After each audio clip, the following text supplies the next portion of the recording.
And that was Yours by Stephen Curtis Chapman. That was lovely. This is Tara Dominic here. I'm standing in for Chrissy on Community Matters. And it's just gone 11:05, and my guests are in the studio. And in the studio with me, I have Ignatius Harding. Hello, Ignatius. Hello, Tara. Hello. And I also have Jane, I don't know your second name, Jane. Cartwright. Jane Cartwright. And they're from Vita Nova. And Ignatius, tell me a little bit about what Vita Nova actually is and what the kind of work that you do.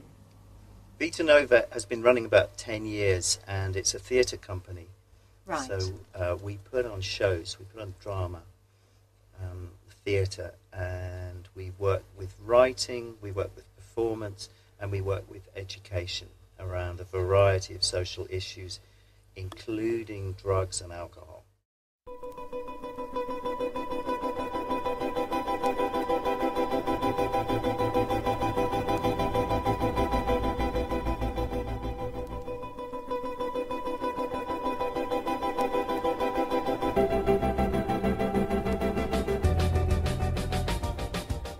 Within Vita Nova, we feel that one of our most sort of unique selling points is this authentic voice of the recovering person. I came to Bournemouth because I had a problem with cocaine. There's a lot of talent in people who've come from the same kind of background, and that being drug addiction, you know, and alcoholism.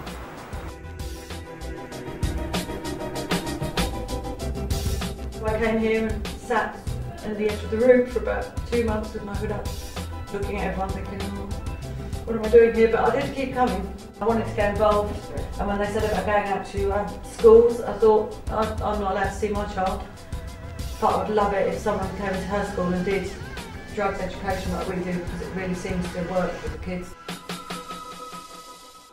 My name's Lee Hart, and I'm a professional actor and director, and I came to work with Vita Nova 3 or 4 years ago. I think for many people they're at an uncomfortable point in their lives where, for obvious reasons, they put up a lot of barriers to protect themselves. Drama and theatre, games and techniques and exercises, they've all got slightly different emphasis perhaps on developing skills or coordination or concentration or trust, but generally lots of qualities are developed simultaneously, and lots of the games that I play are to do with almost just bringing them back into their bodies. So Vita Nova had been working with a playwright called Nell Lysham on developing some of their writing. She'd been running a creative writing workshop, and now I suppose I regularly work the scratch night, kind of creatively produce and direct the scratch nights with Nell Lysham, which is held here in the Bournemouth Spring, about 3 times a year, where new work is presented on the stage.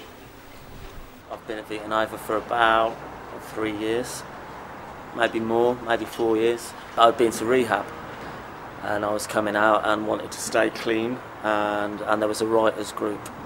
I took myself along, and just plotted up in this room with 8 other people who were all sort of trying to write creatively. You know, it was like, okay, it's not incredibly frustrating or embarrassing to read out work that you'd done, and then it grew. I suppose they started doing scratch nights here, where you're performing to, I don't know, the first night was about 100 people, you know, which is a lot. The opportunities that you get here to actually air your work and to get some feedback are amazing. So Jane is a good example. Jane has been coming to Vita Nova for quite a while.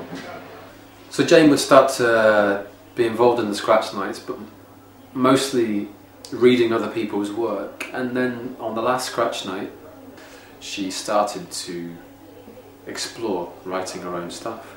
And she wrote 3 pieces for that.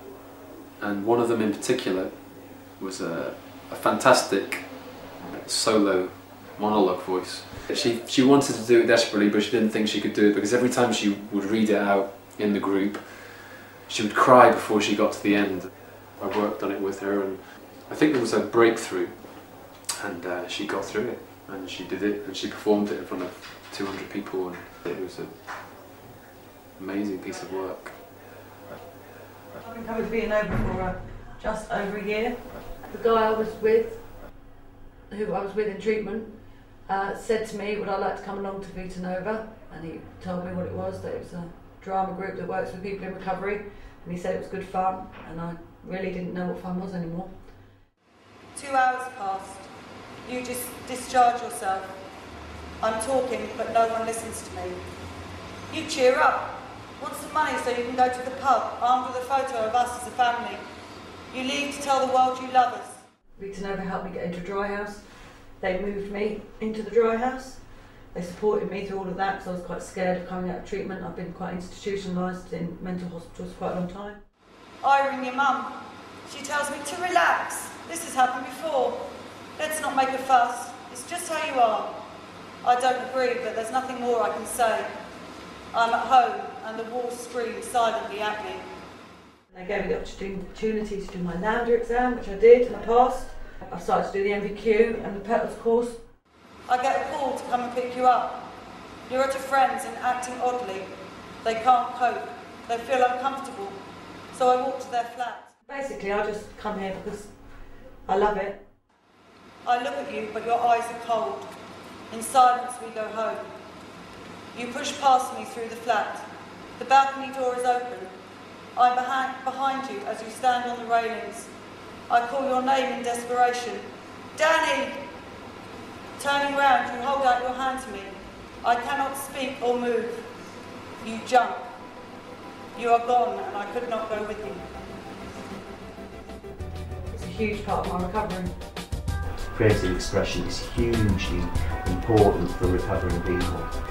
When people who have had a drug problem and have come from that background of being isolated, sort of pushed out by mainstream society, I think the way back into the mainstream is very often through creative expression. There's something almost quite sort of fundamental that takes place in a person when they step up on a stage.